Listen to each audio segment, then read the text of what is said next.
कौसल्या सुप्रजा रामपूर्वा सन्ध्या प्रवर्तते उत्तिष्ठ नरशार्दूल कर्तव्यं दैवमाह्निकम् उत्तिष्ठोत्तिष्ठ गोविन्द उत्तिष्ठ गरुडध्वज उत्तिष्ठ कमलाकान्ता त्रैलोक्यं मङ्गलं कुरु मातः समस्तजगतां मधुकैटभारे वक्षो विहारिणि मनोहर दिव्यमूर्ते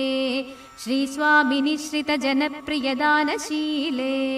श्रीवेङ्कटेश दयिते तव सुप्रभातम् तव सुप्रभातमरविन्दलोचने भवतु प्रसन्नमुखचन्द्रमण्डले विधिशङ्करेन्द्रवनिताभिरर्चिते वृषशैलनाथ दयिते दयानिधे अत्र्यादिसप्तऋषयः समुपास्य सन्ध्याम् आकाशसिन्धुकमलानि मनोहराणि